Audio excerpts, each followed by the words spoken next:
The man in the back seat. Have you ever left somewhere, completely unaware that you weren't alone?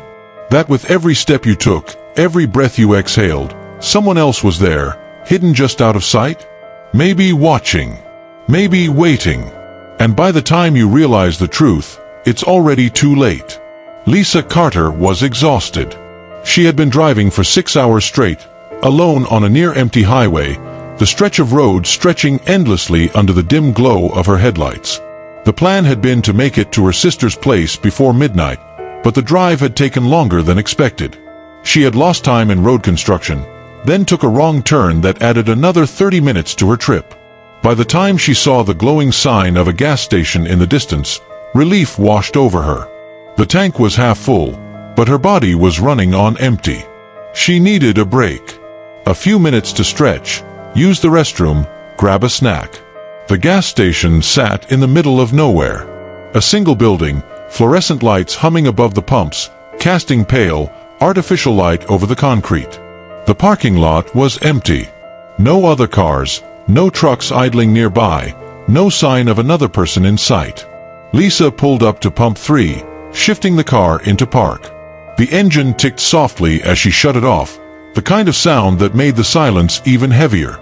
She took a deep breath, rubbing her eyes. Just a few minutes, she told herself.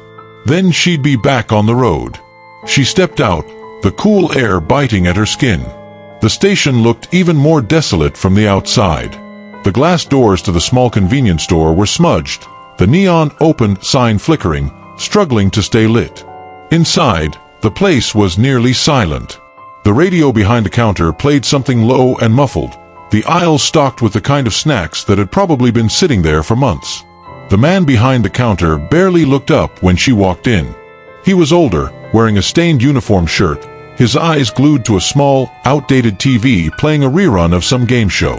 He seemed uninterested, almost indifferent to her presence, which was fine with Lisa. She walked to the back, grabbed a bottle of water from the fridge, and made her way to the counter. The clerk finally glanced at her. His gaze flicked past her, toward the parking lot. "You traveling alone?" Lisa hesitated. It wasn't an unusual question, but something about the way he asked it made her uneasy. She forced a small smile. "Yeah, just passing through." The clerk's fingers tapped against the counter. He nodded slowly, then, "You sure?" Lisa blinked. The way he asked it, it wasn't casual. It wasn't small talk. He was looking at her car. Lisa followed his gaze, her stomach tightening. The car was right where she left it. The back seat barely visible through the tinted windows. Nothing looked out of place. But something in his expression made her uneasy. She swallowed, trying to shake the feeling off. "Yeah, I'm alone." The clerk didn't respond. Instead, he handed her the receipt, his fingers stiff. "You should check your back seat." Lisa's heart skipped. She let out a nervous laugh. "What?" The clerk didn't blink. "Check your back seat before you get in." She felt the words settle in her chest like ice. Lisa grabbed her water, forcing a quick, polite nod before heading toward the door. The clerk called after her. "Don't turn your back on it." Her breath hitched. She walked faster. The door creaked as it shut behind her, the sound too loud in the empty parking lot. Lisa gripped her keys tightly, her pulse hammering. This was ridiculous. There was nothing in the back seat. She had been driving for hours, the car locked the entire time. There was no way. But the feeling wouldn't go away. The hair on her arms stood up as she walked toward the driver's side. The clerk had been messing with her. He had to be. She forced a breath and yanked the door open. The interior light flicked on, illuminating the inside of the car. Empty. Her hands trembled slightly as she exhaled, a quiet laugh escaping her lips. God, she was jumpy. Still, she couldn't shake the feeling. She slid into the seat, locking the doors the second she was inside. The cold leather pressed against her back as she gripped the steering wheel, staring at her reflection in the rear-view mirror. Nothing. Just her. Lisa let out another slow breath, shaking her head. She reached for her seatbelt. And then she saw it. a shape in the reflection. Behind her. Lisa froze. Her lungs locked. The back seat was empty. She had seen it. But now there was something there. A shadowy figure, seated perfectly still. Its head tilted, just slightly. Watching her. Her fingers clenched around the seatbelt. "Don't move. Don't turn around." The words pounded in her skull. Her breath came in short, shallow gasps. The figure didn't move. Didn't breathe. The car suddenly felt too small. The silence too heavy. And then, it leaned forward. Lisa didn't think. Her instincts took over. Her hand shot to the door handle, wrenching it open as she threw herself outside. She hit the pavement hard, her knees scraping against the rough concrete, the impact jolting through her bones. She scrambled to her feet, spinning toward the car. But the back seat was empty. Her breath came in ragged gasps, her vision swimming. No, she had seen it. The door to the gas station slammed open. The clerk stepped outside, his face pale. Lisa turned to him, her voice shaky. "Did you see?" He nodded. His expression was unreadable. "You need to leave," he said. Lisa didn't argue. She jumped into the driver's seat, slamming the door shut. The key jammed into the ignition as she twisted, the engine roaring to life. Her hands shook as she peeled out of the lot, tires screeching against the pavement. She didn't look back. Not once. When she reached her sister's house an hour later, she parked under the bright porch light and checked the back seat again. Nothing. But as she reached for her phone, her fingers brushed against something. Something cold. She slowly looked down. A single item sat on the passenger seat. It hadn't been there before. A crumpled receipt. From the gas station. The words scrawled across the bottom in shaky handwriting made her stomach twist. "It's still with you." Lisa never drove at night alone again. And she never stopped at another gas station past midnight.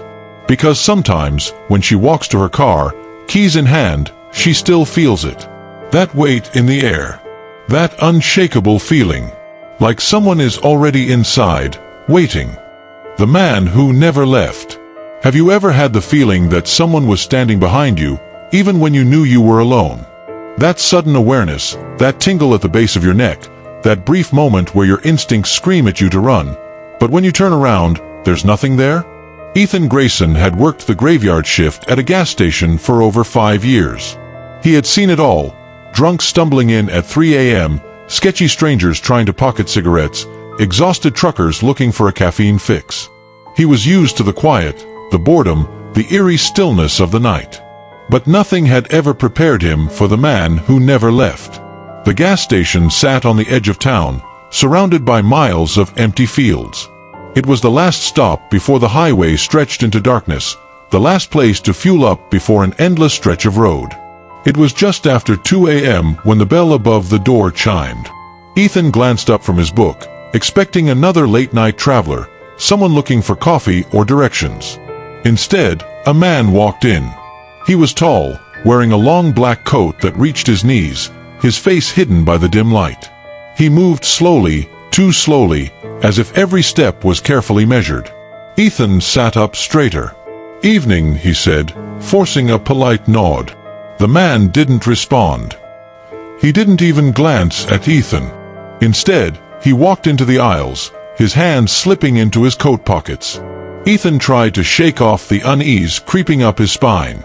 He had seen weird customers before. This was nothing new. Minutes passed. The man didn't pick up anything. Didn't browse. Just stood there.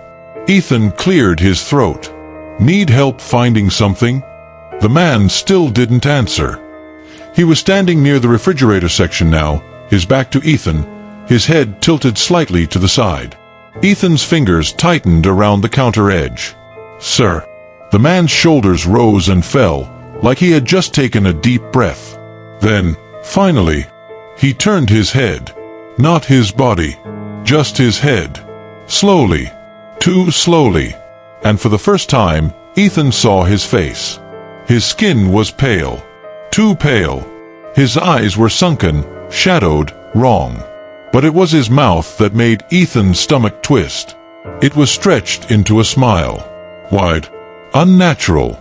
Like someone who had been practicing how to look human but didn't quite get it right. Ethan's breath hitched. The man just stood there, smiling. A long, unbearable silence stretched between them. Then, without a word, he turned back toward the shelves, and kept standing there. Ethan exhaled, forcing himself to look away. The man wasn't doing anything illegal. He was just weird. Still, something in Ethan's gut told him to check the security cameras. He reached under the counter, flipping the small screen toward him, scrolling through the different angles. The aisles, the gas pumps, the entrance. He switched to camera 3, the one covering the back of the store. And then his blood ran cold. The man wasn't on the screen. Ethan's eyes darted up. The man was right there, standing near the refrigerators. He checked the camera again. Nothing. His fingers hovered over the register, his heart thudding painfully against his ribs.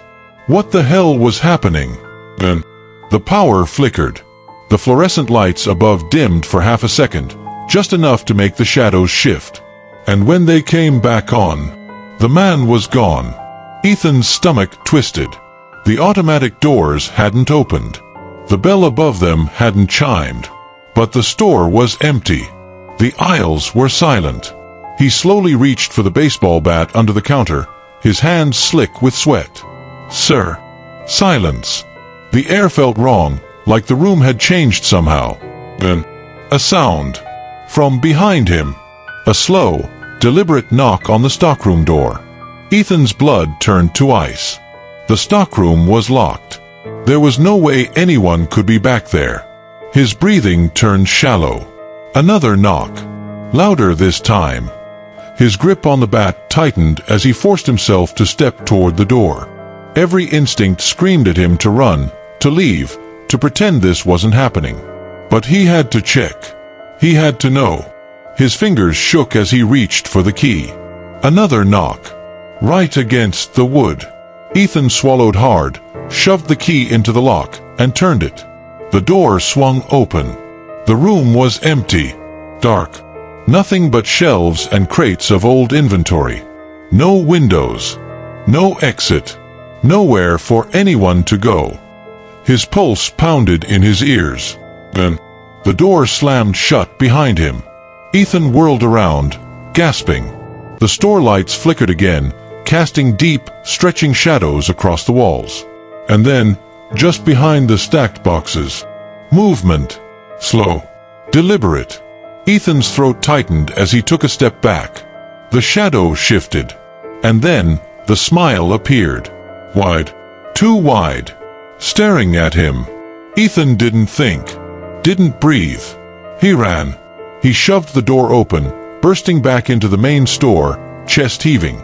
The second he stepped out, the lights stabilized. The air felt normal. The aisles were empty. The store was silent. The man was gone. Ethan stood there, gripping the bat so tightly his fingers ached. Then, slowly, he turned toward the security cameras again. Flipped to the backroom feed. Nothing. No movement. No shadow. No man. The only thing that had changed, the stockroom door now had a handprint on it, pressed into the wood. Too large. Too long. Ethan never saw the man again. But every night, during his shift, he swore he could feel someone watching. From the aisles. From the empty parking lot. And sometimes, in the reflection of the refrigerator doors. A smile. Waiting. The last fill-up. Have you ever stopped somewhere and felt like you shouldn't have? Like the place was waiting for you, like you had arrived at the wrong time, or worse, at the exact moment you were supposed to? Tom Benson had been driving for 14 hours straight. He was a long-haul trucker, a veteran of the road, used to long, empty highways and late-night stops. His truck was his second home, and the open road had never felt like a threat before. But that night, something felt different. He was miles from the nearest town when the low fuel warning beeped on his dashboard. He muttered a curse, scanning the horizon for a sign of civilization. That's when he saw it.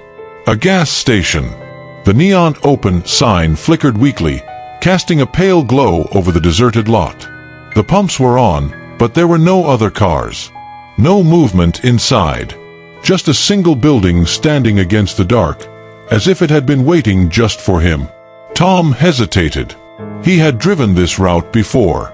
He didn't remember a station being here. But he was tired. Running on fumes. He pulled in. The moment his tires hit the pavement, a strange pressure settled over his chest. It was too quiet. The truck rumbled to a stop. He cut the engine. Silence. Tom exhaled, shaking off the unease. Just a quick stop. In and out. He grabbed his wallet, reached for the door handle. Then froze. Something moved inside the store. Just for a second. A shadow, slipping between the aisles. Tom narrowed his eyes. Maybe an employee. Maybe another late-night traveler. Still, something in his gut told him to leave the truck running. He stepped out, the gravel crunching under his boots. The air smelled stale, like old fuel and something else. Something rotten. The lights above the pumps buzzed weakly, their glow too dim. He picked up the nozzle, started the pump, and glanced at the building again. The inside was dark. Too dark. But the sign still glowed open. Tom swallowed hard, rubbing his arms against the sudden chill. He wasn't the type to get spooked. He had been on the road for decades. He had seen plenty of weird things. But something about this place felt off. The pump clicked off. His tank was full. Tom exhaled. Good. No need to go inside. Then, from behind him, a voice. You were here before. Tom's blood turned to ice. He spun around. No one. The lot was empty. The air was dead still. He scanned the pumps, the shadows near the building. Nothing. But the front door was open now. He hadn't heard it move. Hadn't seen anyone come out. It was just open. A slow, quiet invitation. Tom's hands tightened into fists. His instincts screamed at him to get back in the truck. To leave. But his feet carried him forward. One step. Then another. He peered inside. The shelves were stocked, but covered in dust. The refrigerators hummed, but the glass was fogged over. The cash register sat open, the drawer empty. And then he saw it. A photo, taped to the counter. It was faded, the edges curled, but the face in the picture made Tom's breath hitch. It was him, standing in front of this same gas station. But the date stamped at the bottom. October 12, 1998. Tom stumbled back, his head swimming. That was 25 years ago. This had to be a joke. He didn't remember this place. Didn't remember taking this picture. His pulse hammered against his ribs. A whisper brushed against his ear. Welcome back. The lights flickered. The door slammed shut behind him. Tom's breath hitched. He whirled around, grabbing the handle. Locked. A slow creaking sound came from the back of the store. Tom turned, his body rigid. A single refrigerator door had swung open. Inside, another photo. His hands shook as he stepped closer. It was the same picture as before. But this time, there was something behind him. A shadowy figure standing just over his shoulder, its face too blurred to make out. Tom's stomach clenched. He looked over his shoulder. Nothing. The air felt heavier now, suffocating, pressing against his lungs.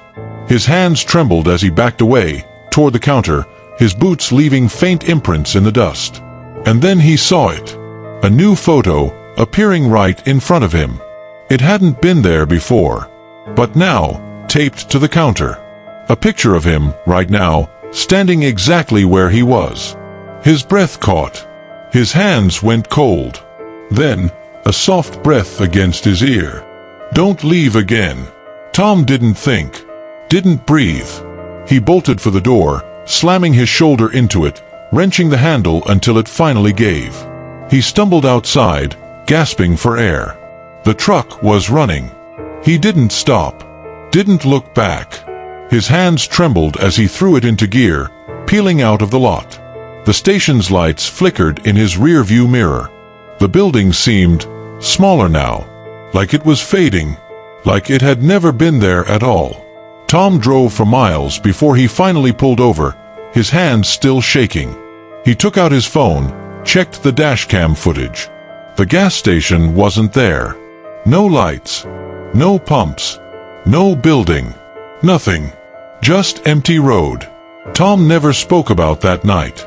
But sometimes, late at night, when he's driving on another long-haul route, his radio cuts out. His headlights flicker. And for just a second, in the distance, he sees the glow of a neon open sign. Waiting. Just for him.